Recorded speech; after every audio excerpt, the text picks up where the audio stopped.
I'm Donna Blanchard, and this is a ThinkTech commentary. I'd like to talk about Yemen. Where to begin? I report the daily news on ThinkTech, so you can assume I've been talking about Yemen a lot, and there's a lot to talk about. Authoritarian Yemeni President Ali Abdullah Saleh was bounced out of office in 2012, and Abdu Rabu Mansour Hadi was seated.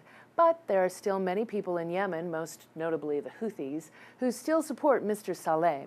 Those Houthis, who are Shia rebels seeking cultural recognition and representation through land acquisition by force, signed a deal with President Hadi but didn't keep up their end of the bargain and continued to take over areas of Yemen. Eventually, the seasoned Houthi fighters placed the president under arrest. He fled to the city of Aden and eventually took exile outside of the country.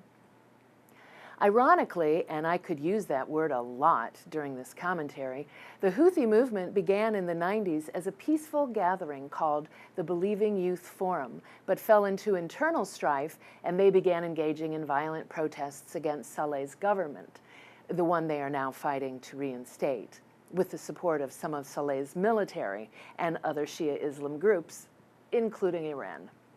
And there's a biggie. Iran is supporting the Houthis with weapons. President Hadi asked for help, and last month it came in the form of a Saudi-led coalition airstrike that continues today. The stated goal of that coalition was to drive the Houthis back and reinstate President Hadi. That sounds great, right? But we all know the Saudis and Iran don't get along so well, and for some reason, despite the fact that they have been given a lot of ground intelligence about the location of the Houthis, a lot of civilians have been killed in those airstrikes. And who's been supplying that intelligence to the Saudi-led coalition? Why, that would be us, the big US us. So this is where the word irony comes back. While all this is going on in Yemen, our Secretary of State has been working with a coalition to draft an agreement with Iran that would reduce their nuclear footprint, for which we would in return reduce sweeping sanctions against them. That agreement is set to be decided upon by the end of June. While the US and Iran are sitting down at nice, orderly tables in Switzerland and Washington with others, discussing the minutiae of numbers of and sizes of uranium-fortifying centrifuges, people are hiding, fighting, and sometimes running for their lives and dying in Yemen.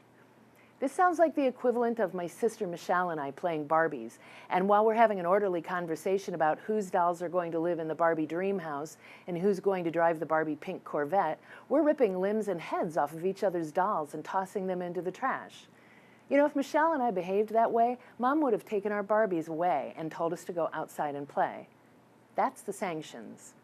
Our Senate just passed a bill that gives Congress the right to refuse or deny the lifting of those sanctions against Iran. We've got our own infighting going on with disputes about Israel's pressure to hold those sanctions against Iran, which basically polarizes our own Democrats and Republicans, but we agreed on this with only one vote against it. We're not going to decide who lives in the dream house and who drives the pink Corvette. That's not ours to decide.